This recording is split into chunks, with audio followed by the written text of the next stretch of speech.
We are dealing with the life of Abraham. మరి గత వారం the call and the preparation అనే అంశాన్ని మనం ధ్యానం చేసాం. 12, 13, 14 అధ్యాయాల ఆధారంగా మరి ఈ వారం కూడా అబ్రహాం జీవితాన్ని కొనసాగింప చేస్తూ 15, 16, 17 ఈ 3 అధ్యాయాలు మనము ధ్యానం చేద్దాం. మరి ఈ లెసన్ కి పెట్టబడ్డ పేరు ఏంటంటే the reconfirmation of the promise. Reconfirmation of the promise, వాగ్దానము స్థిరపరచుట. సో అబ్రహాము జీవితాన్ని మనము జ్ఞాపకం చేసుకుంటున్నప్పుడు అబ్రహాము విశ్వాసులకు తండ్రి, ఇశ్రాయేలు జనాంగానికి మూల పురుషుడు, మరి నీతిమంతుడు, ఇలా కొన్ని పాజిటివ్ క్యారెక్టర్స్ మనం చెప్పుకుంటూ వస్తున్నాం. కానీ అబ్రహాము కూడా మనలాంటి బలహీనతలు కలిగిన వ్యక్తి. ఒక వాస్తవాన్ని నేను జ్ఞాపకం చేయాలి, అదేంటంటే దేవుడు నీవు పర్ఫెక్షన్ లోకి వచ్చిన తర్వాత దేవుడు నిన్ను వాడుకోడు. God wants to make you perfect. So we are all imperfect beings by birth కానీ లేకపోతే త్రూ యాడమ్ కానీ. ద ఇంపర్ఫెక్షన్ అనేది అనగా స్పిరిచువల్ ఇంపర్ఫెక్షన్ అనేది ప్రతి వ్యక్తిలో ఉంది. సో దేవుడు ఏం చేస్తాడంటే ఆ ఇన్పర్ఫెక్ట్ ని పర్ఫెక్ట్ బీయింగ్ గా వాడుకుంటాడు. ఆ వాడుకోవడం వెనుక ఆ క్యారెక్టర్ లో ఒక హిడెన్ పర్సనాలిటీ దేవుడు చూచి ఆ పర్సనాలిటీ ఆస్పెక్ట్ లో దేవుడు వారిని ఎన్నుకుంటాడు. అబ్రహాంలో లైఫ్ లోకి వెళ్ళక ముందు we look to the life of Moses. So Moses జన్మించడానికి ముందుగానే మోజెస్ కన్నా పెద్ద ఆయన అహరోన్ ఉన్నాడు, అక్క మిరియాం ఉంది.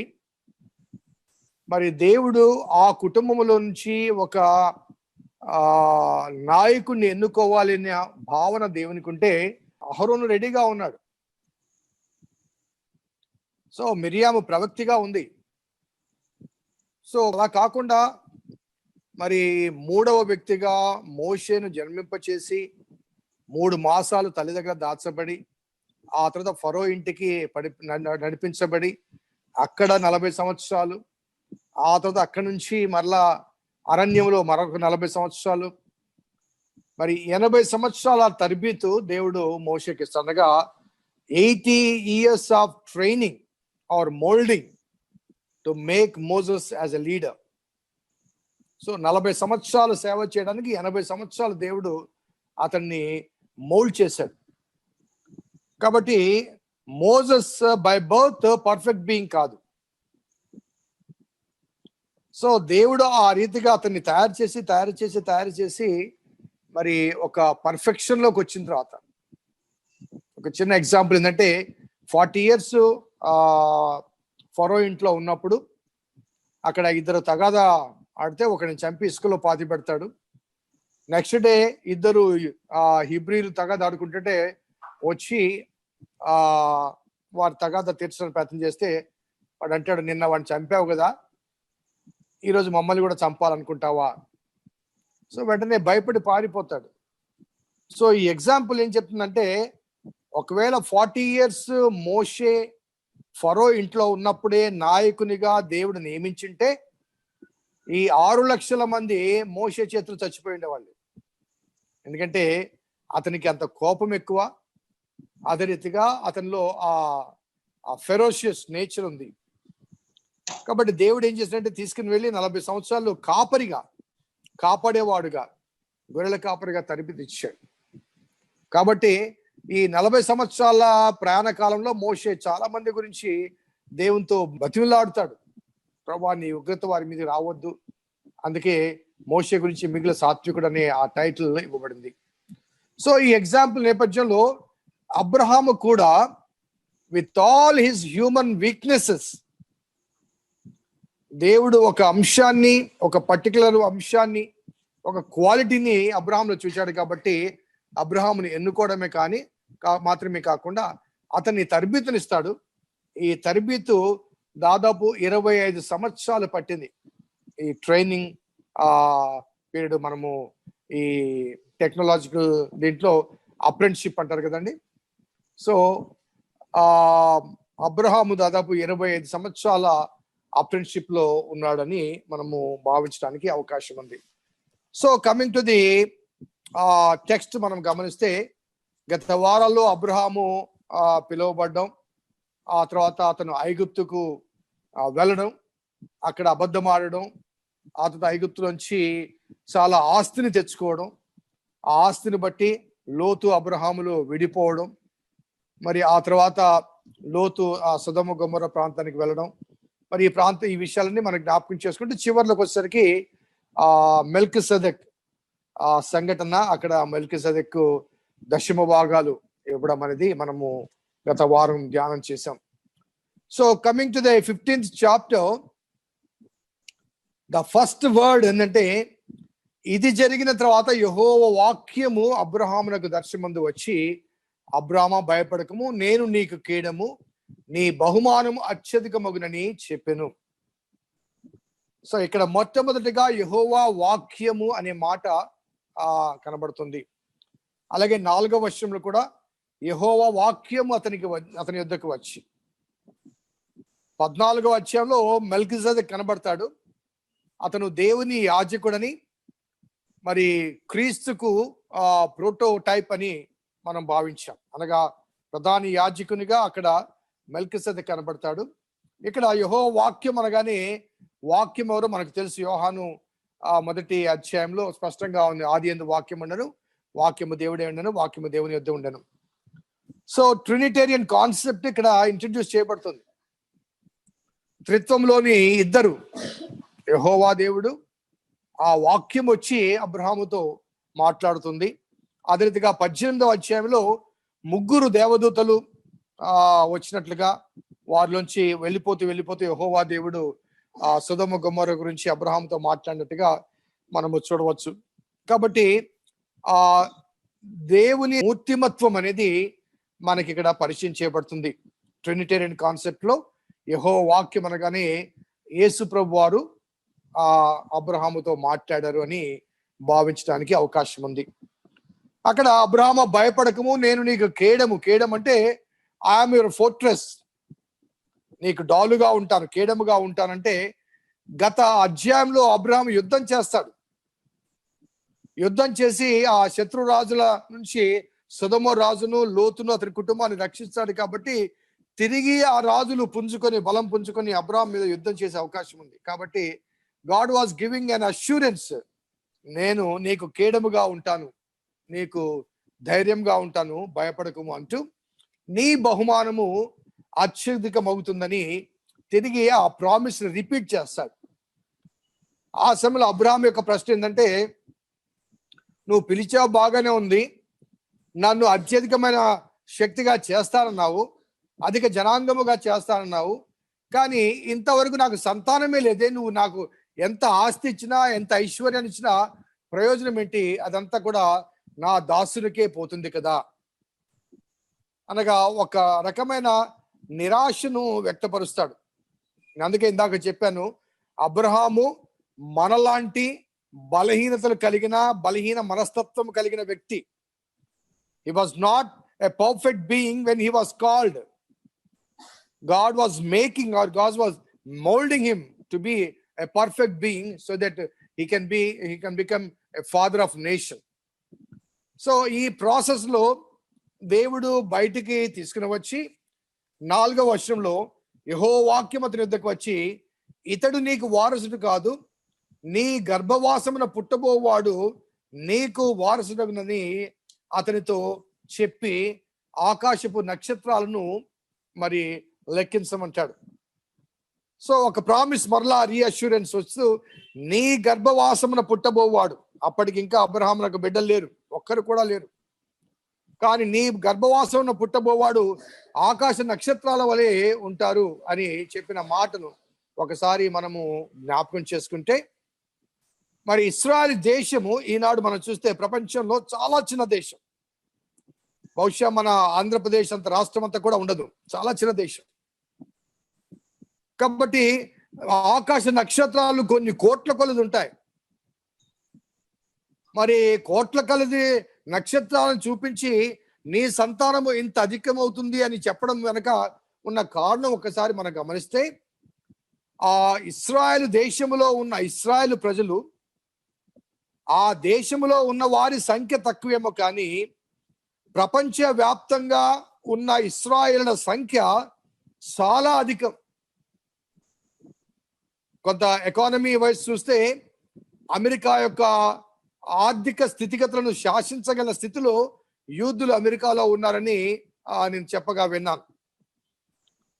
ఎలాగైతే మన భారతదేశంలో ఆర్థిక వ్యవస్థను గుజరాతీలు మరి కంట్రోల్ చేస్తున్నారో, అదే రీతిగా అమెరికా యొక్క ఆర్థిక స్థితిగతులను, the total business in US is control by the Jewish people.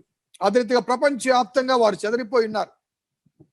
So ఆకాశంలో నక్షత్రాలు ఒక ప్రదేశంలో ఉండవు, అవన్నీ కూడా స్కాటర్డ్ ఎలా ఉంటాయో అదే రీతిగా మరి అబ్రహాము సంతానంలోంచి వచ్చిన ఆ యూదులందరూ కూడా దేవుని వాగ్దానం మేరకు ఆ ఆకాశ నక్షత్రాల వరే వివిధ దేశాల్లో వివిధ ప్రాంతాల్లో వారు వెళ్ళిపోయారు. సో దేశములో తక్కువ మంది ఉన్నారు, కానీ ప్రపంచంలో అత్యధికమైన సంఖ్యగా వారు విస్తరించబడ్డారు. కానీ అక్కడ రాయబడ్డ మాట అంటే, ఎప్పుడైతే అబ్రహామునకు ఈ ప్రామిస్ రిపీట్ చేయబడుతుందో అక్కడ రాయబడ్డ మాట మనం గమనిస్తే 6వ వచనం, అతడు యెహోవాను నమ్మెను, ఆయన అది అతనికి నీతిగా ఎంచెను. సో నీతి అనే మాట ఈ మధ్య కాలంలో నేను అనగా ఈ కోవిడ్ కాలంలో చాలా సార్లు ప్రసంగాల్లో కానీ లేకపోతే డివోషన్లో కానీ ఈవెన్ బైబిల్ స్టడీలో కూడా ఈ నీతి అనే మాటను నేను చాలా సార్లు నేను చెప్పడం జరిగింది. ఆ నీతి అనే ఒక మాట యొక్క భావాన్ని నేను చెప్పడం జరిగింది. అదేంటంటే, నీతి అంటే రైట్ రిలేషన్షిప్. డికాయోసునే అనే గ్రీక్ పదం యొక్క అర్థం ఏంటంటే హ్యావింగ్ రైట్ రిలేషన్షిప్. సో ఒక వ్యక్తితో మనము సరి అయిన సంబంధము కలిగి ఉండాలంటే సమభాగస్తులుగా ఉండాలి. ఒక గొప్పవాడు పేదవాడితో సరైన సంబంధాలు కలిగి ఉండలేడు.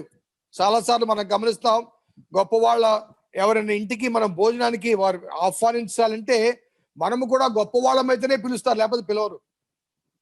సో ఆ ట్రీట్మెంట్ విషయంలో గొప్పవాడు గొప్పవాడుగా సమఉజ్జీలైతేనే కానీ వారి మధ్య సత్సంబంధాలు ఉండవు.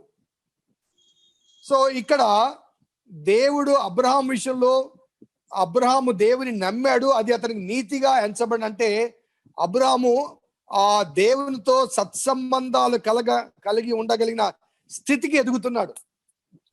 He was in the process of educating himself, developing himself, ఎదుగుతూ ఉన్నాడు.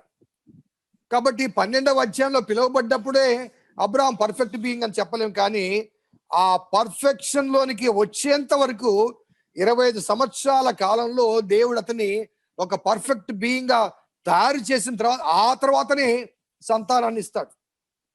సో వై 25 years అనే ప్రశ్నకు జవాబు ఏంటంటే, ఈ 25 years of time was a preparatory period for Abraham to become equal partner, అనగా దేవునితో సత్సంబంధాలు కలిగి ఉండగలిగే స్థాయికి తాను ఎదుగుతున్నాడు. ఇది మొదటిసారికి ఇక్కడ వ్రాయబడింది అబ్రహాము నీతి అనే పదము నీతిగా ఎంచబడింది. కారణం ఏంటంటే అబ్రహాము యెహోవాను నమ్మెను అని. సో అప్పుడు అబ్రహాము మరలా నమ్మినప్పటికీ హీ ఆస్క్డ్ ఎ సైన్, ఒక సూచన అడుగుతాడు. కరెక్టే, ఆకాశ నక్షత్రాల వల్లే నా సంతానం చేస్తానన్నావు, కానీ నాకు ఇది ఎలా తెలుస్తుంది? ఒక సూచన ఏంటి, ఒక సైన్ ఏంటి? మన ఇద్దరి మధ్య జరిగిన ఈ అగ్రిమెంట్ కి ఒక సూచన ఏంటి అని అబ్రహాము అడిగినప్పుడు దేవుడు ఒక కార్యక్రమాన్ని, ఒక యాక్టివిటీని తెలియజేస్తాడు. 8th verse నుంచి నేను చదువుతాను చూడండి. అతడు, ప్రభువైన యెహోవా, నేను దీన్ని స్వతంత్రించుకొనదని నాకెట్లా తెలియను అనగా, ఆయన 3 ఏళ్ల పెయ్యను, 3 ఏళ్ల మేకను, 3 ఏళ్ల పొట్టేలును, ఒక తెల్ల గువ్వను, ఒక పావుర పిల్లను నా యొద్దకు తెమ్మని అతనితో చెప్పాను. అతడు అవన్నీ తీసుకుని వాటిని నడుముకు ఖండించి దేని ఖండమును దాని ఖండముగా ఎదురుగా నిలిచెను. పక్షులు అతడు ఖండించలేదు.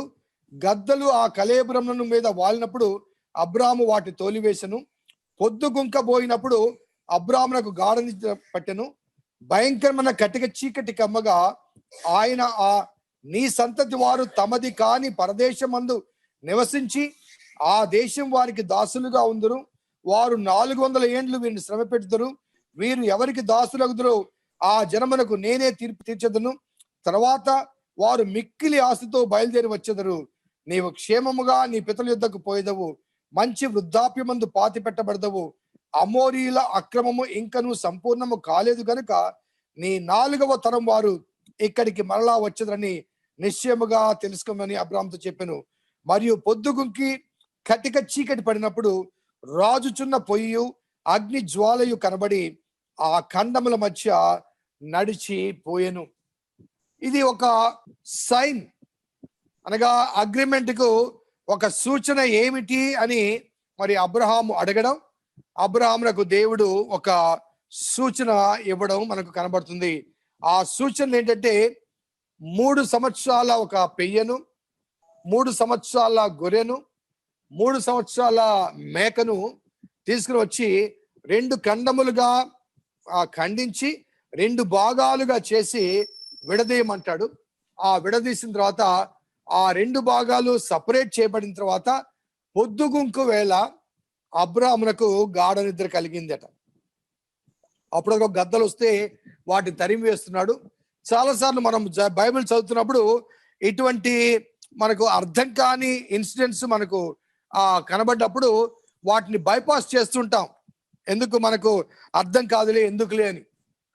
వై అనగా ఈ సంఘటన ఎందుకు జరిగింది, మరి దేవుడు ఎందుకు ఈ పశువులను ఖండించమని చెప్పాడు, మరి సాయంకాలం పొద్దుగింకు వేళ అనగా ఇంకా చీకటి పడకముందే కటిక చీకటి కలుపుతుంది.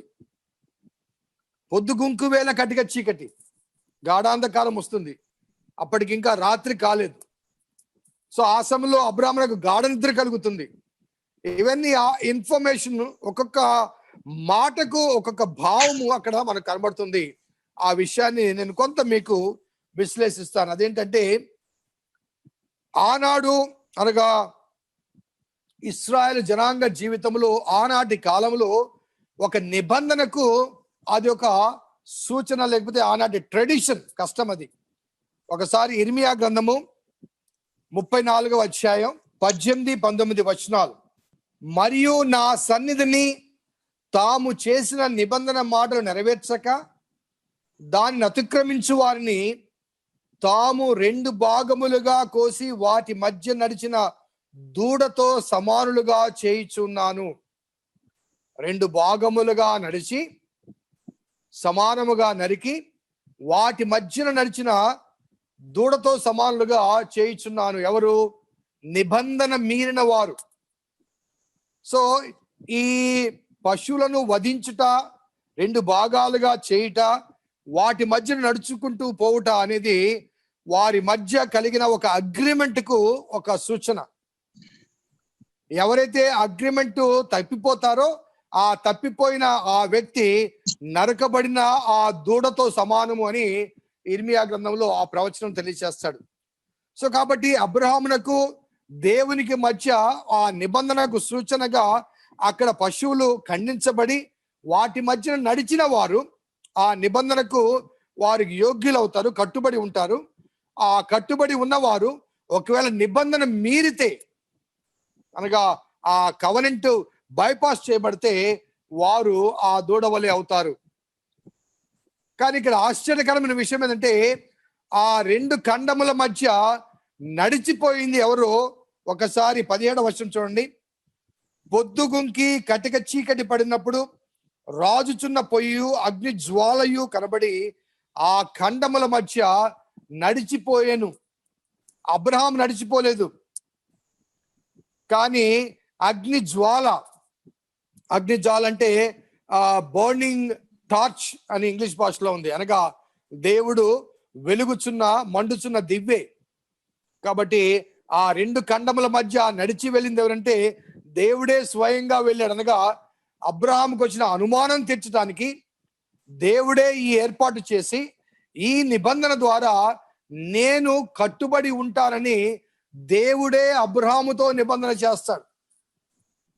దేవుడే అబ్రహాముతో నిబంధన చేసి దేవుడే ఆ వధించబడిన 2 ఖండముల మధ్య ఆయనే అగ్ని జ్వాలలోనే నడుచుకుంటూ వెళ్తాడు. అనగా దేవుడే ఆ నిబంధన నిర్ణయించి ఆ నిబంధనకు ఆయన కట్టుబడి ఉంటాడు.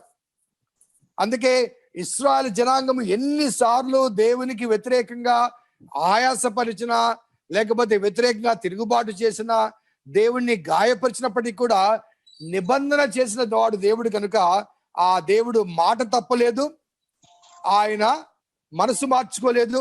వారిని చాలాసార్లు శిక్షించాడు, ఆ తర్వాత క్షమించి ఈ నిబంధన మేరకు, అబ్రహాముకి ఇచ్చిన వాగ్దానం మేరకు, అబ్రహాముతో చేసిన నిబంధన మేరకు తాను కట్టుబడి ఉన్నట్లుగా మనము గమనించవచ్చు. కాబట్టి ఈ యాక్టివిటీ ఏదైతే ఉందో it was a covenant made by God with అబ్రహాముతో చేసిన ఆ నిబంధనకు సాదృశ్యం. అలాగే అక్కడ మరి 2 విషయాలు ఆ సంఘటనలు రాయబడ్డది ఏంటంటే, మరి నీ సంతతి వారు తమది కాని దేశములో మరి 400 సంవత్సరాలు దాసులుగా ఉంటారు, ఆ తర్వాతనే తిరిగి వస్తారు. ఆ 400 సంవత్సరాలు వారు అక్కడ దాసులుగా ఉన్నప్పుడు ఆ దేశం వారు అతన్ని, మీ ఇశ్రాయేలు ప్రజలను శ్రమ పెడతారు. ఆ శ్రమ పెట్టినందుకు వారి మీద నేను పగ తీర్చుకుంటాను. కానీ 400 సంవత్సరాలు వారు తప్పనిసరిగా వారు ఆ ఐగుప్తులో ఉంటారు అనేది ముందుగానే అబ్రహామునకు తెలియచేస్తాడు. యోసేపు కాలములో వారు ఐగుప్తులోకి వెళ్తారు, కానీ యోసేపు కన్నా ముందుగా, యాకోబు కన్నా ముందుగా, ఇస్సాకు కన్నా ముందుగా అబ్రహామునకు వాగ్దానం చేయబడినప్పుడే ఈ 400 సంవత్సరాల ఐగుప్తు బానిసత్వం గురించి ముందుగానే దేవుడు ఇక్కడ తెలియచేస్తాడు. సో 400 సంవత్సరాలు ఎందుకు అనడానికి there are 2 reasons. Why 400 years in Egypt? There are 2 reasons. ఒకటి ఏంటంటే ఈ కింద వ్రాయబడ్డ మాట 16వ వచనంలో, అమోరీల అక్రమము ఇంకను సంపూర్ణము కాలేదు గనుక నీ 4వ తరం వారు ఇక్కడికి వచ్చేది. అనగా ఆ ప్రాంతంలో నివసిస్తున్నటువంటి అమోరీలు, అనగా నోవహు 3వ కుమారుడైన హాము సంతానం వారి అక్రమము ఇంకా సంపూర్ణం కాలేదు కాబట్టి గాడ్ వాంటెడ్ టు వెయిట్. దేవుడు దీర్ఘశాంతుడు కాబట్టి వారి విషయంలో ఆలస్యం చేయాలనుకున్నాడు. ద సెకండరీ రీజన్ మనకు కనిపించని మరొక కారణం ఏంటంటే, కనాను దేశాన్ని స్వతంత్రించుకోవాలి అంటే ఒక జనాంగము కావాలి. ఒక దేశాన్ని స్వతంత్రించుకోవాలంటే ఒక జనాంగము కావాలి.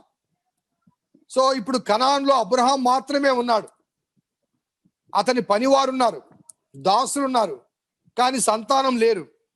కాబట్టి ఒక దేశాన్ని స్వతంత్రించుకోవాలి అంటే ఒక జనాంగము కావాలి. కాబట్టి ఆ జనాంగము కొరకు దేవుడు 400 సంవత్సరాలు ఆయన వేచి ఉంటాడు. మనకు తెలుసు చరిత్రలో, మరి ఐగుప్తులకు వెళ్ళింది 70 మంది, యాకోబుతో కలిసి 70 మంది వెళ్తారు. తిరిగి బయటికి వచ్చింది 6 లక్షల కాల్బలం. సో దేవుడు 400 సంవత్సరాలు ఎందుకు పంపించాడు తెలుసా అండి? వారి జనాంగము మల్టిప్లై కావాలి, ఒక దేశాన్ని స్వతంత్రించుకునేంతగా వారు అభివృద్ధి చెందాలి. ఒకవేళ అబ్రహామే ఒక్కడే ఉన్నాడు అనుకోండి, ఏదో ఒక ప్రాంతంలో, ఆ ఇశ్రాయేలు దేశంలో ఏదో ఒక ప్రాంతంలో ఒక ఊరిని స్వాధీనపరచుకుంటూ ఆ ఊర్లో ఉంటాడు. మిగతా పట్టణాల్లో, మిగతా ఊర్లో అన్యులు ఉంటారు. అలా కాకుండా 6 లక్షల మంది వెళ్ళారనుకోండి, ఆ దేశం మొత్తం కూడా స్వాధీనం చేసుకుంటారు, స్కాటర్డ్ అయిపోతారు. So God has a purpose. ఎందుకు 400 సంవత్సరాలు, 4వ తరం వరకు ఎందుకు ఆగాల్సి వచ్చింది? 400 సంవత్సరాలు వీరు వేరే దేశానికి ఎందుకు వెళ్ళాలి అంటే, God wants them to multiply. 70 మందిగా వెళ్ళి వారు 6 లక్షల కాల్బలముగా తిరిగి రావడం అనేది మనకు అక్కడ కనిపిస్తున్న ఒక అంశం. సో ఆ రీతిగా దేవుడు అబ్రహాముతో చేసిన నిబంధనను రీకన్ఫర్మ్ చేసి, ఆ రీకన్ఫర్మేషన్ కు సూచనగా ఒక నిబంధన చేసి, ఆ నిబంధన సమయంలో స్పష్టపరుస్తాడు, ఇప్పుడు నీవు నీ సంతానము దీన్ని స్వాధీనపరుచుకోరు. 400 సంవత్సరాల తర్వాత నీ తర్వాత తరం వారు, 4వ తరం తర్వాత వారు వస్తారు, వారు స్వాధీనపరుచుకుంటారని అబ్రహామునకు ముందుగానే స్పష్టపరిచిన ఆ విషయం. అలాగే అబ్రహాం విషయంలో ఏమంటే అంటే, నీవు క్షేమముగా నీ పితరుల యొద్దకు పోయేదవు, మంచి వృద్ధాప్యమందు పాతి పెట్టబడదవు, మంచి వృద్ధాప్యమందు పాతి పెట్టబడదవు. సో ఆ రీతిగా అబ్రహాం యొక్క ముగింపు, ఆ తర్వాత అబ్రహాం యొక్క సంతానం ఏ రీతిగా మల్టిప్లై అవుతుందో, ఏ రీతిగా ఆశీర్వదించబడుతుందో, ఏ రీతిగా ఆ దేశాన్ని తిరిగి స్వతంత్రించుకుంటుందో, ఆ విషయాన్ని ప్రవచనాత్మకంగా అబ్రహామునకు తెలియచేయడం జరిగింది. అప్పటికి అబ్రహామునకు బిడ్డలు లేరు. Okay, so coming to the 16th chapter, 16వ అధ్యాయానికి వస్తే, అక్కడ అబ్రహాము జీవితంలో మరొక ప్రధానమైన సంఘటన జరుగుతుంది. అదేంటంటే, అబ్రహాము భార్య అయిన శారయి అతనికి పిల్లలు కనలేదు. ఆమెకు హాగరు అను ఐగుప్తురాలైన దాసి ఉండెను. కాగా శారయి, ఇదిగో నేను నీకు పిల్లలు కనకుండా యెహోవా చేసి ఉన్నాడు, దయచేసి నీవు నా దాసితో పొమ్ము, ఒకవేళ ఆమె వలన నాకు సంతానం కలుగునని అబ్రాముతో చెప్పెను. అబ్రాము శారయి మాట వినను. కాబట్టి అబ్రాము కనాను దేశంలో 10 ఏండ్లు కాపురమున్న తర్వాత అబ్రాము భార్య అయిన శారయి తన దాసిన హాగరును ఐగుప్తురాలిని తీసుకుని తన పెనిమిటైన అబ్రామునకు భార్యగా ఉండినట్టు ఇచ్చాను. సో అబ్రాము పిలువబడ్డప్పుడు 75 సంవత్సరాలు, దాదాపు 10 సంవత్సరాల తర్వాత, అనగా అబ్రాముకు 85 సంవత్సరాల వయసు వచ్చినప్పుడు అబ్రాము భార్య శారా అంటుంది, దేవుడు నాకు బిడ్డలు కలగకుండా నన్ను ఆపేశాడు, కాబట్టి ఇదిగో ఐగుప్తురాలను నా దాసి హాగరు ఉంది, ఆమెతో కూడా నీవు పొమ్ము అంటూ ఆమె ఒక మాట అంటుంది. అదేంటంటే, ఒకవేళ ఆమె వలన నాకు సంతానం కలుగుతుంది, ఆమె వలన నాకు సంతానం కలుగుతుంది. సో ఆ రోజుల్లో, అనగా అబ్రాము, ఇస్సాకు, యాకోబుల కాలంలో మరి వారి భార్యలకుండే దాసులుగా ఎవరున్నా కానీ ఆ దాసులు యజమాని యొక్క ప్రాపర్టీ, స్వాస్థ్యం. దాసులకు కానీ స్వయం ప్రతిపత్తి ఉండదు. యజమాని ఇష్టం వచ్చినట్టుగా వారితో ప్రవర్తించడానికి అవకాశం ఉంది, అధికారం ఉంది. కాబట్టి హాగరు అనే ఆ ఐగుప్తురాలు శారయి దాసి, కాబట్టి శారయి ఏది చెబితే ఆమె చేయాలి. సో ఈ ట్రెడిషన్ మరలా ఒకసారి ఆదికాండం 30వ అధ్యాయం చూడండి.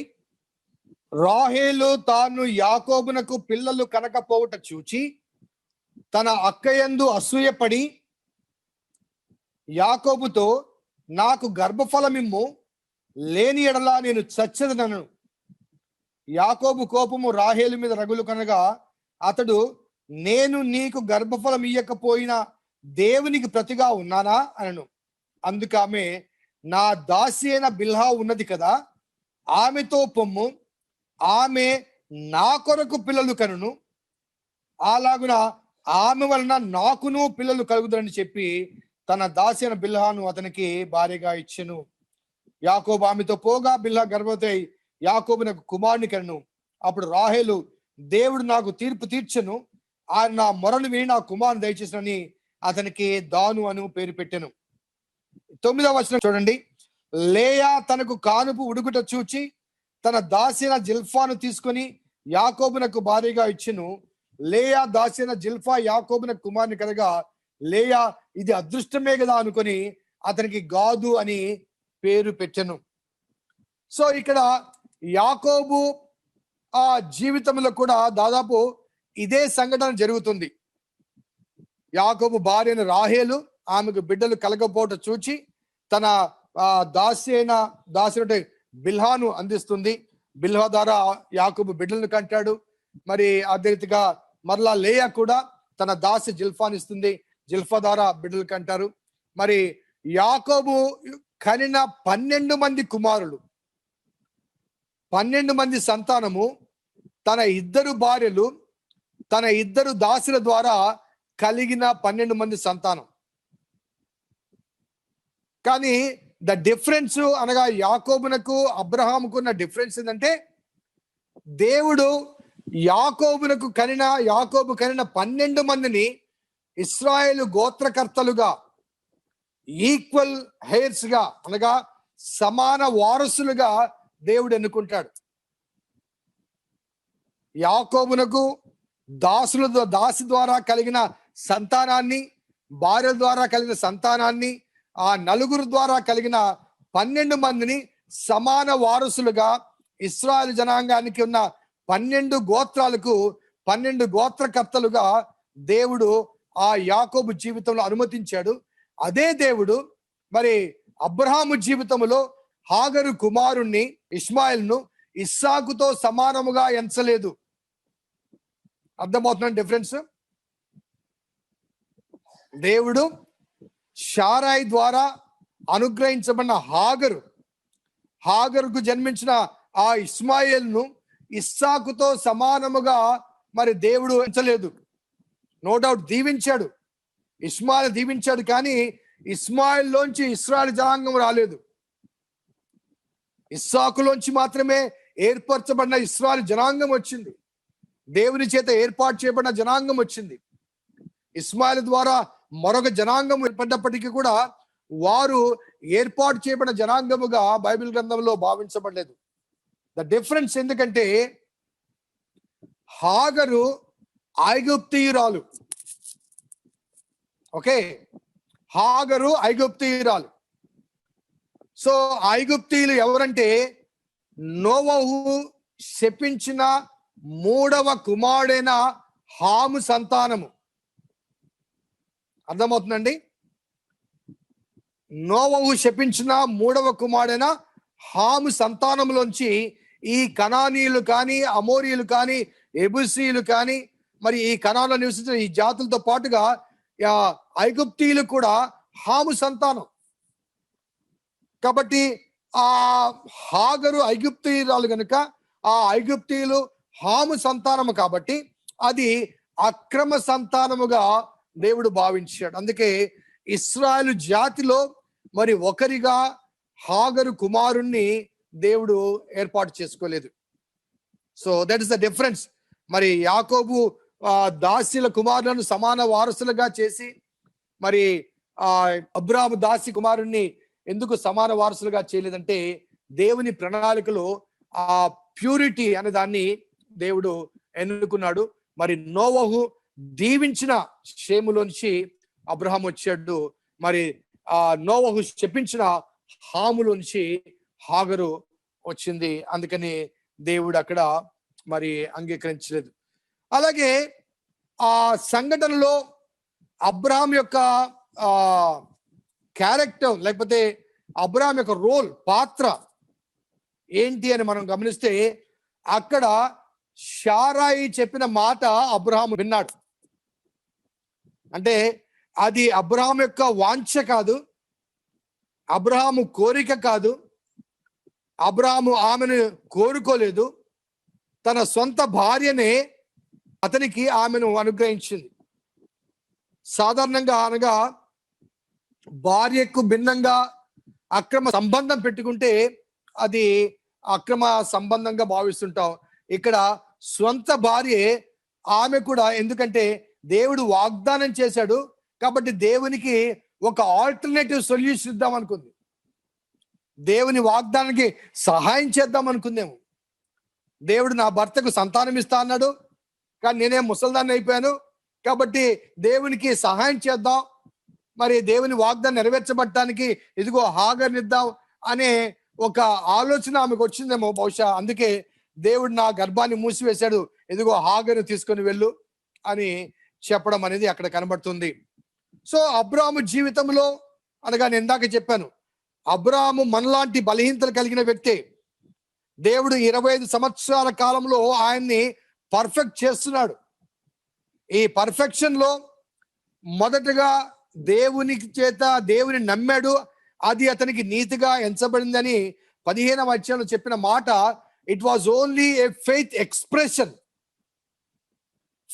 Expression, but it is not his experience.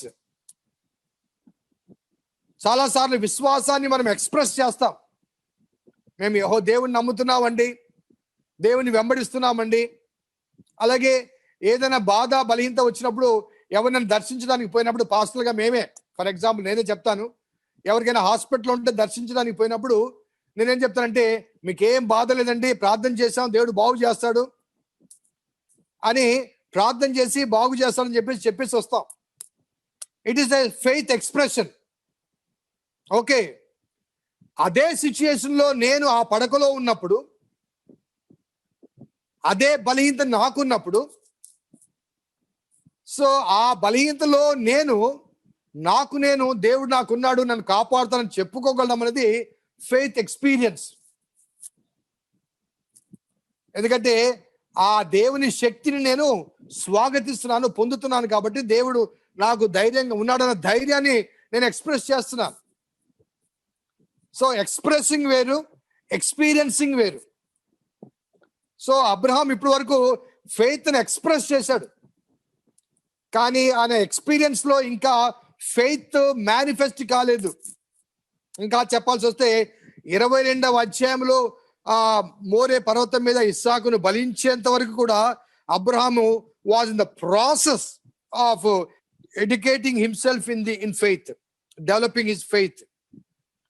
కాబట్టి ఆ ప్రాసెస్ లో ఉన్నాడు. కాబట్టి ఆయన అక్కడ మరి షారాయి చెప్పిన ఆ శోధన లేకపోతే ఆ కోరిక కానీ ఆయన అంగీకరించడం జరిగినట్లుగా మనం గమనిస్తుంది. చాలాసార్లు మనం కూడా మన పరిచయ జీవితంలో కానీ, దైవ సేవకులు కానీ, సంఘ జీవితంలో కానీ కొన్నిసార్లు దేవుడు మాకు సహాయం చేస్తాడని నమ్ముతాము, కానీ ఆల్టర్నేటివ్ మెథడాలజీస్ కోసం మనం వెతుకుతూ ఉంటాం. ఈ ఆలయ నిర్మాణం అప్పుడు ఒక చిన్న ఎగ్జాంపుల్ చెప్తాను. ఆలయ నిర్మాణం అప్పుడు మనము విశ్వాసముతో ₹1,00,000 మనం ప్రారంభించాం. ₹1,25,000 మన దగ్గర ఉంది. సో ఆ ₹1,25,000 విశ్వాసం దండగా ఫెయిత్ ఎక్స్ప్రెస్ చేసి ప్రారంభించాం. కానీ ఆ ప్రాసెస్ లో ఏం చేసామంటే, సహాయం కొరకు మనం అటు ఇటు దిక్కులు చూసాం. బ్యాంక్కి వెళ్ళాం లోన్ ఇస్తారేమోనని, లేకపోతే ఫైనాన్సెస్ దగ్గరికి వెళ్ళాం లోన్ ఇస్తారేమని చెప్పేసి, కొన్నిసార్లు వేరే వాళ్ళ దగ్గరికి వెళ్ళాం సహాయం చేస్తారని చెప్పేసి. అనగా మన ఎక్స్పీరియన్స్ లేదు. కానీ ఫైనల్లీ దేవుడు ఏం చేశాడంటే, బయట వారు ఎవరు కూడా మనకు ₹10 ఇవ్వకుండా టోటల్ సపోర్ట్ మనలోంచే దేవుడు రేజ్ చేశాడు. So we express our faith when we starting making a foundation. But in our own experience కొద్దిగా మనకు తడబాటు కలిగింది. బట్ స్టిల్ ఫైనల్లీ మన ఎక్స్పీరియన్స్ లోనికి వచ్చింది. 1 year లోపల మనము దాదాపు ₹1,00,00,000 పైన విలువైన ఆలయాన్ని మనం నిర్మించుకోగలిగాం. సో అబ్రహాము జీవితంలో కూడా ఆ ప్రాసెస్, ఆ ఫెయిత్ ఎక్స్పీరియన్స్ లోనికి, లేకపోతే ఆ ఎక్స్ప్రెషన్ నుంచి ఎక్స్పీరియన్స్ లోనికి రావాల్సిన ఆవశ్యకత ఎంతైనా ఉంది. సో ఇక్కడ ఇష్మాయేలు అనగా హాగరు గర్భవతి అయిన తర్వాత ఇక్కడ రాయబడ్డ మాట మనం గమనిస్తే 16:4 నేను చదువుతాను. తాను గర్భవతినైనని తెలుసుకున్నప్పుడు హాగరు దాని యజమానురాలు దాని దృష్టికి నీచమైనదాయన. అప్పుడు శారయి, నా ఉసురు నీకు తగులును, నేనే నా దాసిని నీ కౌటికి ఇచ్చిన తర్వాత తాను గర్భవతినైనదని తెలుసుకున్నప్పుడు నేను దాని దృష్టికి నీచమైన దాన్ని అవుతిని, నాకును నీకును యెహోవా న్యాయము తీర్చును గాక అని అబ్రాముతో అనెను. ఈ మాటలు ఒక ఆర్డినరీ ఉమెన్, మొదటేమో ఆమె దేవునికి సహాయం చేయాలని ఆ హాగరును అబ్రాముకి ఇచ్చింది ఆమె, బలవంతం చేసింది ఆమె, పంపించింది ఆమె. కానీ ఇక్కడ ఏమంటుంది, నా ఉసురు నీకు తగులుతుందంట. చాలా అనగా మన వాడుక భాషలో నా ఉసురు నీకు తగులుతుంది అని అదే మాట కాకుండా యెహోవా నీకు నాకు న్యాయం తీరుస్తాడు. మళ్ళీ ఆయన పట్టుకొచ్చింది, దేవుడు తీసుకొస్తుంది. మళ్ళీ ఇక్కడ దేవుడు చెప్పాడంటే నీ హాగరును పంపించమని, దేవుడు నీ సంతానం ఇస్తా అని చెప్పాడు, హాగరును పంపించమని దేవుడు చెప్పాడా? కానీ ఏమంటుంది, నా ఉసురు నీకు తగులుతుందయ్యా, నాకు అన్యాయం అయిపోతుంది, నాకు అన్యాయం చేశావు, దేవుడు నీకు నాకు న్యాయం తీరుస్తాడు అని అబ్రాహాం మీద సనుక్కోవడం మొదలుపెట్టింది. వెంటనే అబ్రాహాం ఏమంటాడు, అమ్మా నీ దాసురాలు, నీ ఇష్టం తల్లి, నువ్వేమన్నా చేసుకో. సో ఆమె వెళ్ళిపోతుంటే దేవుడు దర్శనమిచ్చి అక్కడ అన్న మాట చూడండి, 9వ వచనంలో. ఆ హాగరు వెళ్ళిపోతుంటే యెహోవా దూత, నీ యజమానురాలు దగ్గరికి తిరిగి వెళ్ళి ఆమె చేతి కింద అణిగి ఉండుమని దానితో చెప్పెను. మరియు యెహోవా దూత, నీ సంతానమును నిశ్చయముగా విస్తరింపచేసేదను, అది లెక్కింప వీలునైనంతగా విస్తారముగా దానితో చెప్పెను. మరియు యెహోవా దూత, ఇదిగో యెహోవా నీ మొరను వినెను, నీవు గర్భవతి అయినావు, నీవు కుమారుని కని అతనికి ఇష్మాయేలు అని పేరు పెట్టదువు. అతడు అడవి గాడిద వంటి మనుషుడు, అతని చెయ్యి అందరి చేతులు అతనికి విరోధముగా ఉండును, అతడు తన సహోదరులందరి ఎదుట నివసించును అని చెప్పడం.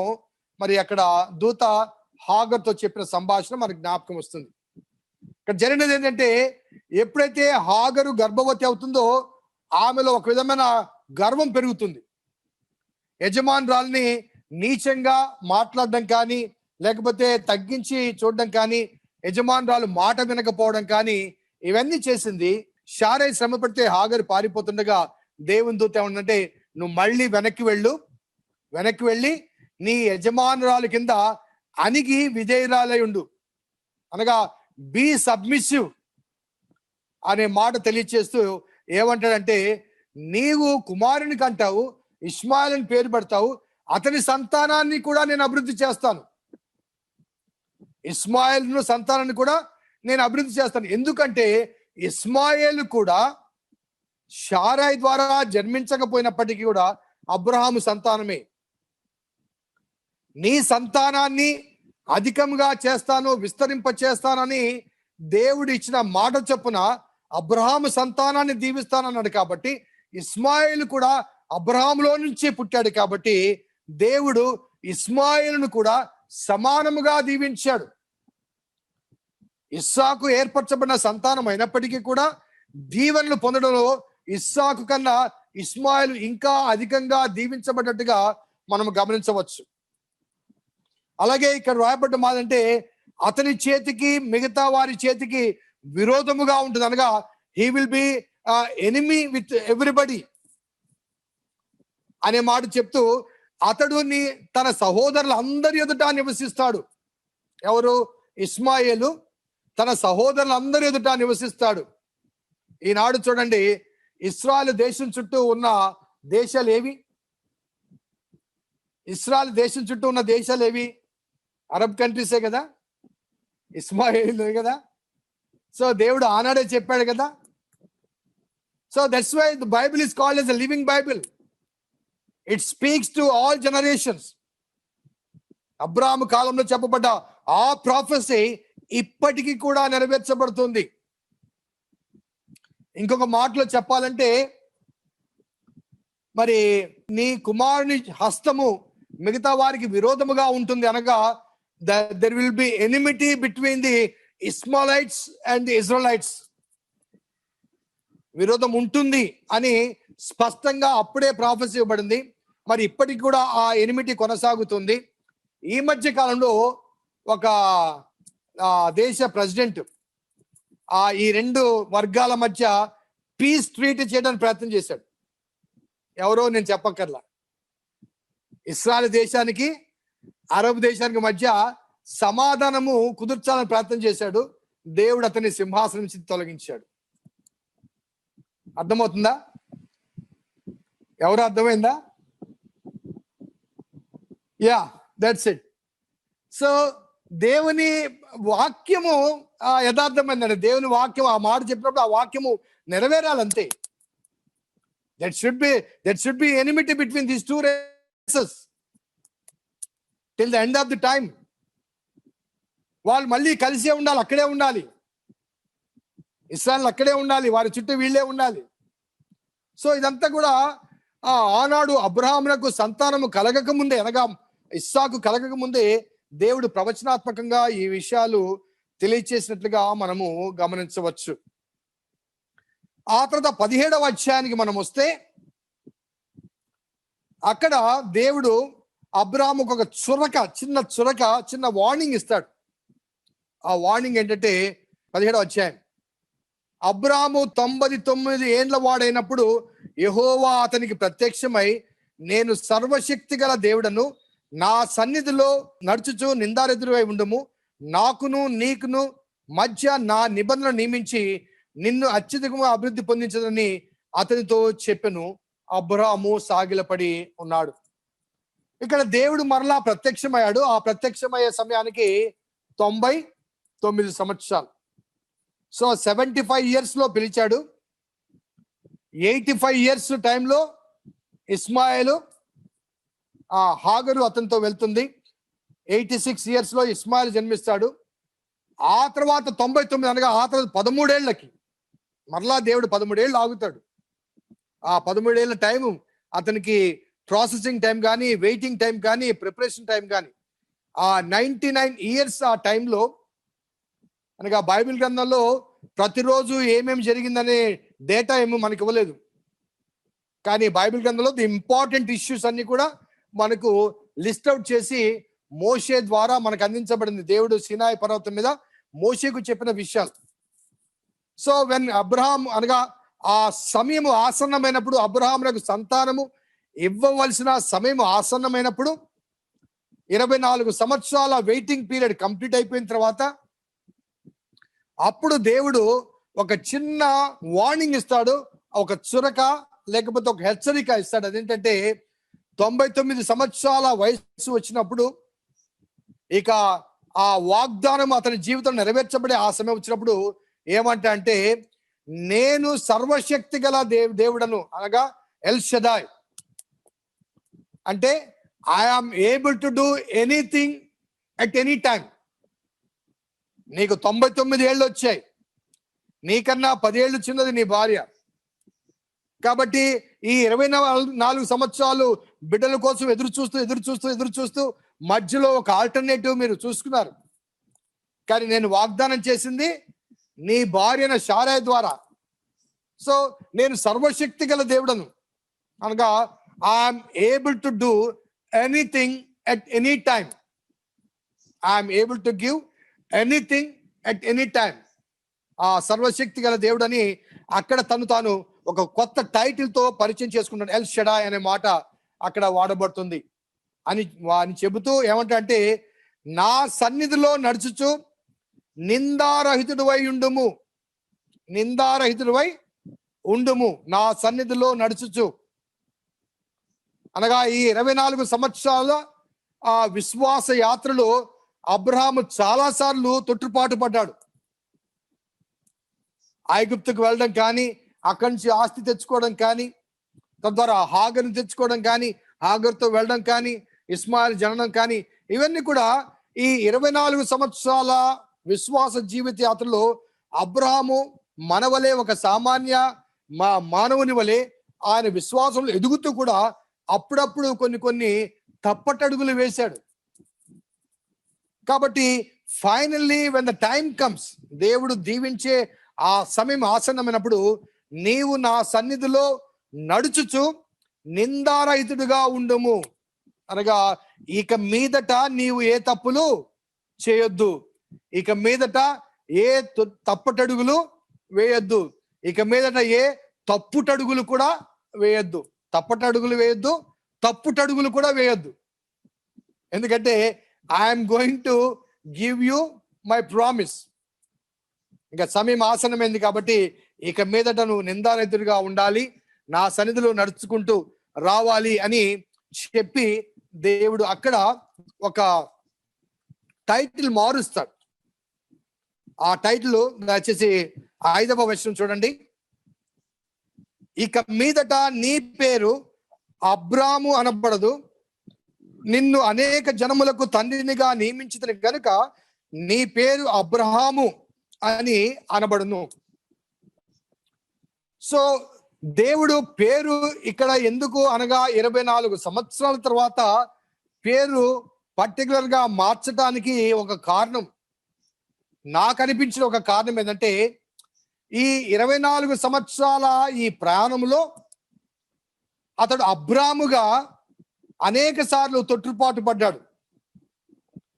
సో ఈ 25వ సంవత్సరం అడుగు పెడుతుండగా నీవిక అబ్రాము కాదు, అబ్రహాము నువ్వు, కాబట్టి అబ్రహాము విశ్వాసులకు తండ్రి కావాలి, కాబట్టి ఇక మీదట నీవు నిందారహితుడిగా ఉండాలి, తప్పు చేయకూడదు అని చెప్పడానికి పేరు మార్చి అబ్రహాము విశ్వాసులకు తండ్రి, అబ్రాము కాదు. అర్థమవుతుందండి? అబ్రాముగా ఉన్నంత వరకు ఆయన తప్పటడుగులు వేశాడు.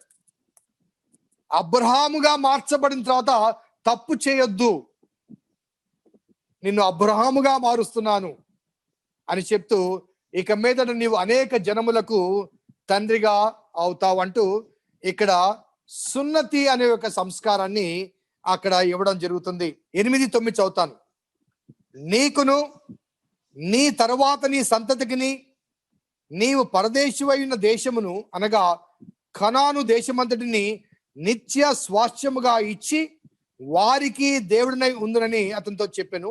మరియు దేవుడు నీవు మాత్రమే కాక నీ తర్వాత వారి తరములోను నీ సంతతియు నా నిబంధనను గైకొనవలను, నాకును నీకును నీ తర్వాత నీ సంతతికి మధ్య వారు గైకొనవలసిన నా నిబంధన ఏదనగా మీలో ప్రతి మగవాడు సున్నతి పొందవలను, మీరు మీ గోప్యాంగ చర్మము సున్నతి పొందవలను, అది నాకు నీకు మధ్య నిబంధన సూచనగా ఉండును. 8 దినముల వయస్సు గలవాడు అనగా నీ ఇంట పుట్టిన వాడైనను నీ సంతానము కాని అన్యుని యొద్ద వెండితో కనబడిన వాడైనను మీ తరంలో ప్రతి మగవాడు మీలో సున్నతి పొందవలను. మరి ఆ దినమే మరి అబ్రహాము మరి ఆ సున్నతి పొందినట్లుగా మరి దేవుని వాక్యములో వ్రాయబడి ఉంది. సో ఇక్కడ ఆ సున్నతి అనే అంశం గురించి కొన్ని మాటలు నేను మీతో చెప్పాలనుకుంటున్నాను.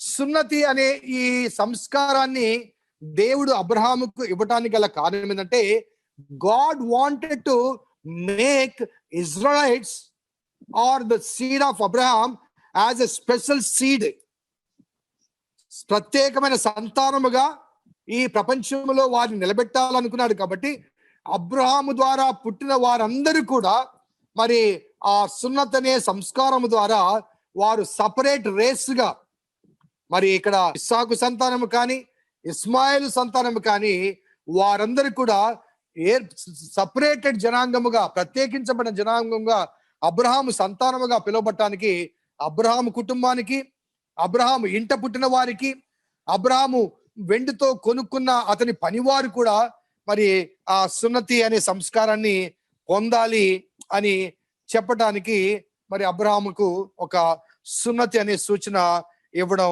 జరిగింది.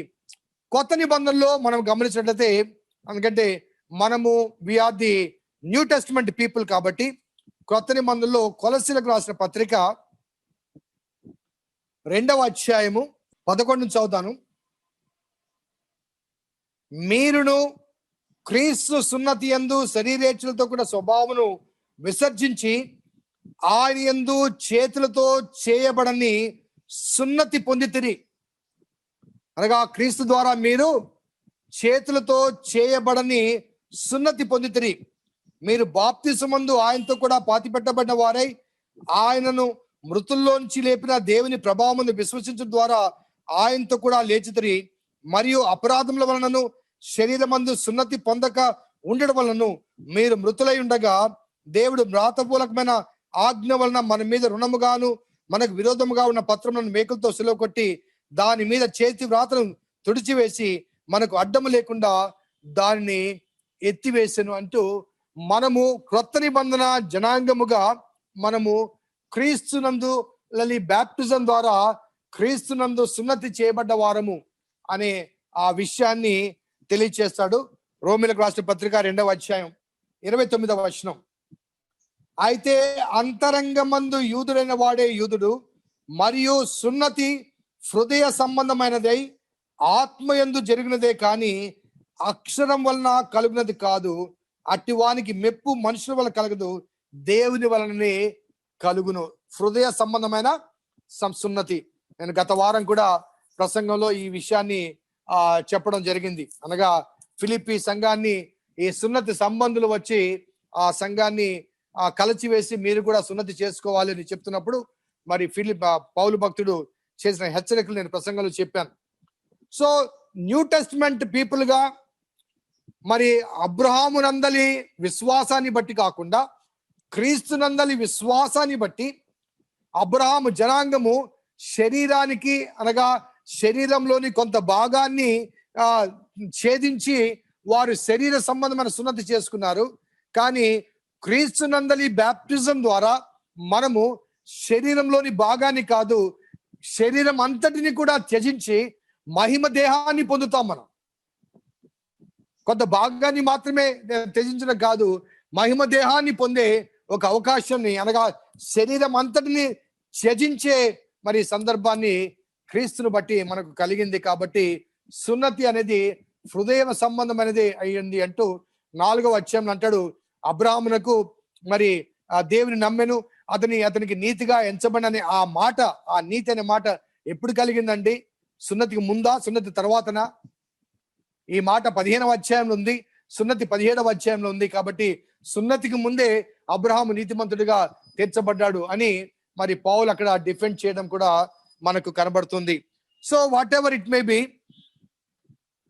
ఈ 17వ అధ్యాయం వరకు దేవుడు తన నిబంధనను కొనసాగింప చేస్తూ అతన్ని సిద్ధపరుస్తూ ద ప్రామిస్ సీడ్, ఆ వాగ్దాన సంతానాన్ని ఇవ్వటానికి ముందుగా అబ్రహాము యొక్క నిబంధనను స్థిరపరుస్తాడు. ఇంకా చెప్పాల్సి వస్తే నేను 15వ అధ్యాయంలో 2 శరీర భాగాలు ఖండాలుగా మార్చి ఆ ఖండాల మధ్య నడిచిపోయాడని చెప్పాను కదండి. 2 పశువుల శరీర భాగాలు ఖండాలుగా చేసి ఆ ఖండాల మధ్య నడిచిపోయింది యెహోవా దేవుడు. అనగా యెహోవా దేవుడు నిబంధన చేశాడు. కానీ ఇక్కడ 17వ అధ్యాయంలో అబ్రహాము సున్నతి చేయబడి ఆ నిబంధన అంగీకరిస్తాడు. 15వ అధ్యాయంలో దేవుడు ఆ నిబంధన చేస్తాడు, 15వ అధ్యాయంలో దేవుడు నిబంధన చేస్తాడు, 17వ అధ్యాయంలో అబ్రహాము ఆ నిబంధన అంగీకరిస్తాడు. కాబట్టి ఆ ఏర్పరచబడిన జనాంగముగా మరి వారు ఉండడం జరుగుతుంది. నెక్స్ట్ చాప్టర్ లో మరి ఆ సంతానము కలగడం మాత్రమే కాకుండా ఆ లోతు సోదమ అనుభవాలు మరి ఆ విషయాలను కూడా నెక్స్ట్ చాప్టర్ లో మనము జ్ఞాపకం చేసుకోవచ్చు. కాబట్టి మరి ఈ అధ్యాయాలు తిరిగి ఈ అబ్రహాం లైఫ్ ని మీరు బాగా చదవటానికి ప్రయత్నం చేయండి. ఎందుకంటే అబ్రహాము మనవలే బలహీనతలు కలిగినప్పటికీ దేవుడు ఏ రీతిగా మలచి తన వాణిగా చేసుకున్నాడో ఆ రీతిగా మనలను కూడా, we're also after human beings with all human weaknesses, but still God wants to mould us, God wants to prepare us. ఆ సిద్ధపాటు కొరకు అబ్రహాం వలె మనం కూడా దేవునికి సమర్పించబడాలి, దేవుని నమ్మాలి, ఆ నీతిగా ఎంచబడాలి. కాబట్టి ఆ సిద్ధపాటు అనేది చాలా ప్రాముఖ్యం.